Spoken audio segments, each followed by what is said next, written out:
నమస్తే, welcome to our channel. నేను పద్మని. ప్రస్తుతంతో పాటు ప్రముఖ ఆధ్యాత్మికవేత్త, వాస్తు జ్యోతిష పండితులు, లలిత ఉపాసకులు బ్రహ్మశ్రీ నానాజీ పట్నాయక్ గారు మనతో పాటు ఉన్నారు. మాట్లాడతాం సార్. నమస్తే సార్. శ్రీమాత్రే నమః.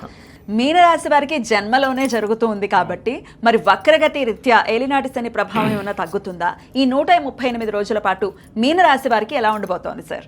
మీనం వారికి కనుక చూసుకుంటే ఫస్ట్ ఆఫ్ ఆల్ వీళ్ళకి తల మీద ఉండే బరువు పక్కన పెట్టినట్టు. ఎందుకంటే రాశిలో ఉండే శని వక్రిస్తున్నాడుగా, అంటే కొంచెం చూడండి పెద్ద బరువు మోస్తున్నాం, అది తీసి కొంచెం పక్కన పెడితే రిలీఫ్ ఎలా వస్తుందో అలా ఉంటుంది వీరికి చెప్పాలంటే. బికాజ్ ఆఫ్ ఇది July 27th to December 10th వరకు ఇది. సో దీనివల్ల ఏమిటి, 12th హౌస్లోకి వెళ్తుంది, అంటే దాని ఎనర్జీ రాశిలోంచి తగ్గుతుంది కాబట్టి దాని ప్రభావం తగ్గుతుంది ఒకటి. రెండవది సప్తమంలో ఉండే శుక్రుడి మీద దృష్టి ఉంది. సో వీళ్ళు ఎట్టి పరిస్థితుల్లో ఆగస్టు లోపల వివాహము, పార్ట్నర్షిప్స్, సామాజిక విషయాల్లోని ఎట్టి పరిస్థితుల్లో తొందరపాటు నిర్ణయాలు తీసుకున్నారంటే పప్పులో కాలేసినట్టే. సో అస్సలు పనికిరాదు ఆగస్ట్ ఎండింగ్ వరకు. నీచంలో ఉండే శుక్రుడు సప్తమంలో గోచారంలో ఉన్నప్పుడు వివాహం ఎలా చేసుకుంటారు? ఆ సమయంలో చేసుకునేవన్నీ అట్లాంటివి ఉంటాయి. ఎలా అయితే మార్కెట్ ఎండింగ్లో వెళ్ళిన వాడికి పుచ్చులే దొరికినట్టుగా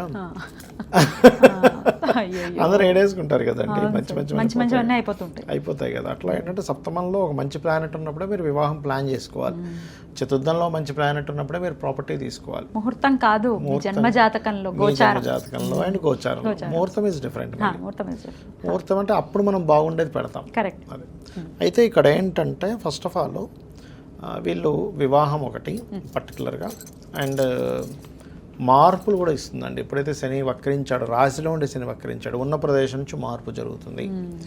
అయితే ఆగస్టు తర్వాత మాత్రం వీళ్ళకి వివాహ సంబంధాలు కుదరడం, కొంచెం తాతగారి ఆస్తి సంబంధించిన ఏమైనా పెండింగ్లో ఉన్నవి రావడం, కోర్టు కేసు సంబంధించినవి ఉన్నవి కొంచెం క్లియర్ అవ్వడము, అండ్ ఎనీ ప్రాపర్టీ లేకపోతే ఏదైనా కోర్స్ చేయడము, ఇట్లాంటి వాటికి చాలా బాగుంది చెప్పాలంటే వీరికి. విదేశాలకు వెళ్ళాలని ప్రయత్నం చేసేటువంటి వారికి కూడా 12లో రాహు ఉన్నాడుగా, అంటే జీవస్థానంలో ఉండేటువంటి గురుస్థానంలో ఉండేటువంటి శని వక్రించినందుకు ఏంటంటే కర్మ వీళ్ళని తీసుకెళ్తుంది. అంటే అట్లాగా వీళ్ళు ఏ ప్రయత్నం చేయకపోయినా కొంతమంది అంటుంటారు, ఏమంటే నేనేమీ అసలు ప్రయత్నమే చేయలేదు కానీ మా వాళ్ళు నన్ను పంపించేసారు, పంపించేసి వాళ్ళకు ఒకటే స్కోప్ ఉంటుంది, పంపిస్తే బెటర్ అనుకుంటారు, పంపించేస్తారు. ఆయన ఏ ప్రయత్నం చేయడు. అట్లా కొన్నిసార్లు వాళ్ళకి కలిసి వస్తూ ఉంటుంది ఆ రకంగా. వీళ్ళు ఎక్కువగా కొంచెం దక్షిణామూర్తి ఆరాధన అండ్ అదేవిధంగా రాజరాజేశ్వరి అమ్మవారి ఆరాధన చేయడం మంచిది. Right sir. ఒక రిలీఫ్ అయితే ఉంటుందని చెప్పారు. ఖచ్చితంగా. ఆరోగ్యం ఎలా ఉంటుంది సార్? ఆరోగ్యం విషయంగా చూసుకుంటే రవి స్థానంలో కేతు ఉన్నాడు కాబట్టి వీళ్ళు కొంచెం డైజెస్టివ్ ఇష్యూస్, కొంచెం హార్ట్ రిలేటెడ్ ఇష్యూస్ కూడా కొంచెం వేడి చేయడము, కొంచెం గుండెల్లో మంట రావడం కొంచెం చూసుకోవాలి చెప్పాలంటే వీరికి. Right sir. మరి అన్ని విషయాల్లో ఆల్రెడీ మంచి ఫలితమే ఉండబోతోంది, కొంత రిలీఫ్ ఉంటుంది అని చెప్తున్నారు. అయినప్పటికీ అన్ని విషయాల్లో సానుకూలమైనటువంటి ఫలితాలు రావడం కోసం శనికి సంబంధించి ఎటువంటి పరిహారాలు చేసుకోవాలో ఇప్పుడు తెలుసుకుందాం. తప్పకుండా అమ్మ. ఫస్ట్ ఆఫ్ ఆల్ ఏంటంటే పరిహారము అనేటువంటిది ఏంటంటే ఎప్పుడు కూడా శనికి సంబంధించినటువంటిది నువ్వులు దానంగా ఇవ్వడం. ఓకే. అదేవిధంగా కాస్త ఓల్డ్ ఏజ్ హోమ్స్ లేదా పెద్దవాళ్ళు ఉంటే వాళ్ళకి సేవ చేయడము, నూనెని ఆలయాల్లో దీపారాధన కనివ్వడం చేస్తూ ఉండాలి. అయితే ఇది శని మనకిప్పుడు గోచారంలో వక్రిస్తున్నాడు, కానీ వాళ్ళ పర్సనల్ చార్ట్స్లో కూడా ఒక గ్రహం వక్రించినందుకు భృగునందనాడి అనేటువంటి దాంట్లో ఒక విషయం చెప్పారు. అది పెండింగ్ కర్మ అంటాం దాన్ని మనం. అంటే ఏ గ్రహం వక్రించినా అది పెండింగ్ కర్మ. శనే వక్రించాడు అనుకోండి, వీళ్ళు పాస్ట్ లైఫ్లో చేయాల్సిన వర్క్ చేయలేదు, అది వర్క్ చేయడానికి వచ్చారు ఒకటి. రెండవది వీళ్ళు ఉన్న ప్రదేశం నుంచి మారితే వీళ్ళ కెరీర్ బాగుంటుందని కూడా అర్థం. అయితే ఇట్స్ డిపెండ్ ఆన్ శని. ఇప్పుడు వాళ్ళ పర్సనల్ చార్ట్లో పలానా దగ్గర వక్రించారు, ఆ వెనక రాశి నుంచి 159లో ఏ గ్రహాలు ఉన్నాయో చూడాలి. దాన్ని బట్టి వాళ్ళు ప్లేస్ మారడం వల్ల అభివృద్ధి ఉంటుందా ఉండదా అనేది తెలుస్తుంది.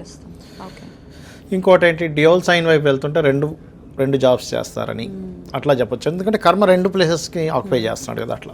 అదేవిధంగా జీవుడు వక్రించాడు అనుకోండి, వీళ్ళు ధర్మకార్యాలు కొన్ని పెండింగ్ ఉన్నాయి పూర్వజన్మల్లో. అంటే గురువు ధర్మకార్యాలు, జ్ఞాన సంబంధించినవి, లేకపోతే కొంతమంది చూడండి గుళ్ళు కట్టిస్తూ ఉంటారు, తీర్థయాత్రలకు వెళ్తూ ఉంటారు, దేవత వాటి దగ్గరికి అక్కడ సేవలు చేస్తూ ఉంటారు. ఇప్పుడు కొంతమంది పూజారులు ఉన్నారు, లేకపోతే వీళ్ళు ఉన్నారు దేవతా సంబంధించిన అదే టెంపుల్స్లో. వాళ్ళందరూ కూడా పాస్ట్ లైఫ్లో కొంత కర్మ బ్యాలెన్స్ ఉంది వారికి, లేకపోతే అంత ఈజీగా రాదు అది.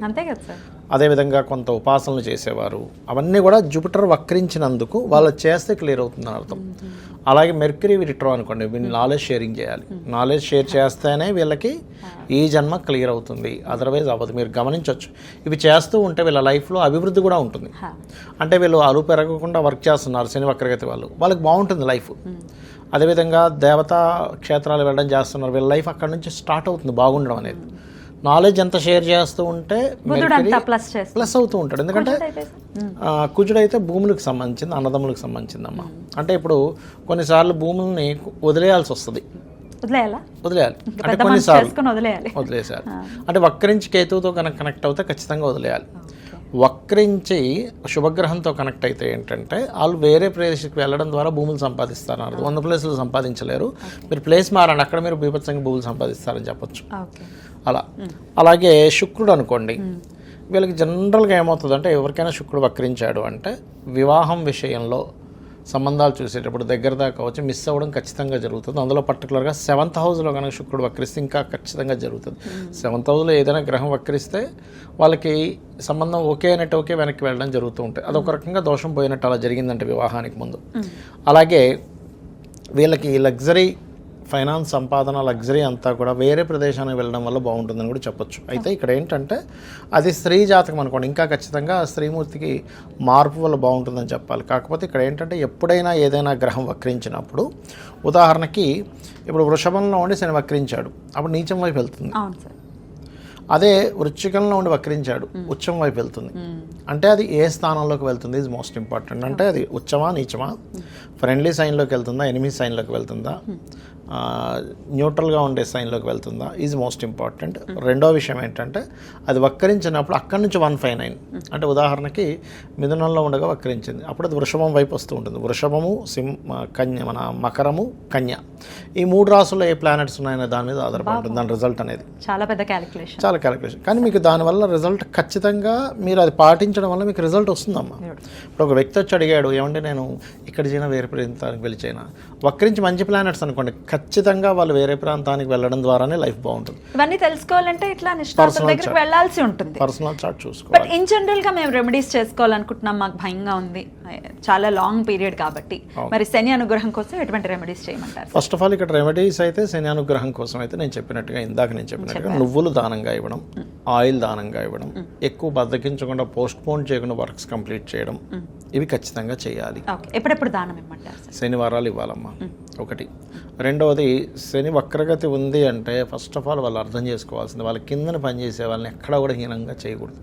ఎందుకంటే వాళ్ళకి సేవ చేయడానికి పుట్టాడు ఈయన. మళ్ళీ సమ్ వర్క్, ఇంకా పోయిన జన్మలో మనకు మంచి జాబ్ ఇచ్చాడు బాసు, కానీ మనం ఏదో తూతూ మంత్రంలా చేసి వెళ్ళిపోతున్నాం, అదంతా కూడా పెండింగ్ వర్క్, మళ్ళీ పెండింగ్ కర్మ. ఇప్పుడు అనుకుంటా ఏముందిలే బాస్ చూడట్లేదు, ఇక్కడ సీసీ క్యామ్స్ లేవు, మనం వాడిందే ఆడ పాడిందే పాట అనుకుంటే కాదు, అది ఎవ్రీథింగ్ ఈజ్ కౌంట్స్. ప్రతిదీ మీకు చూసేవాడు ఒకడు ఉన్నాడు, ఒకటేంటి 5 ఉన్నారు, 5 కెమెరాలు పెట్టాడు ఆ ఒక్కడు. 5 కెమెరాలు పెట్టాడు అనమాట. సూర్యుడు, చంద్రుడు, కంటి దగ్గర ఉండే దేవతలు, చెవుల దగ్గర ఉండే దేవతలు అని కొంతమంది ఉంటారు. వీళ్ళందరూ కలిసి 5 రికార్డులు ఒకటే అయి ఉండాలి. మళ్ళీ రాసి వీడియోలు తీసి పెడతారు, వీడియో చూపిస్తారు, నేను చేయలేదన్నయ్య ఇక్కడ చేసింది నువ్వు కాదా.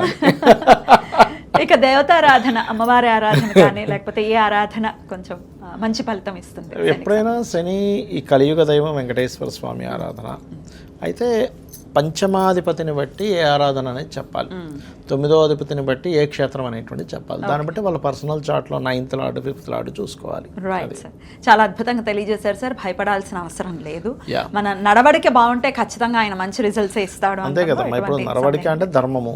ఇప్పుడు లలితాసహస్రనామాల్లో ధర్మాధ్యక్ష, ధనాధ్యక్ష, ధనధాన్య వివర్ధిని అంటుంది. అంటే ధర్మానికి అధ్యక్షురాలు. ధర్మానికి అధ్యక్షురాలు అయినప్పుడు ఆ ధర్మంగా ఉంటే అమ్మవారే ఓకే వీడు ధర్మంగా ఉన్నాడు రా అని చెప్పి ఆవిడే ధనం ఇచ్చేది. ఖచ్చితంగా. అద్భుతం సార్, చాలా వివరంగా మాకు తెలియజేసినందుకు కృతజ్ఞతలు సార్. నమస్తే. శ్రీమాత్రే నమః.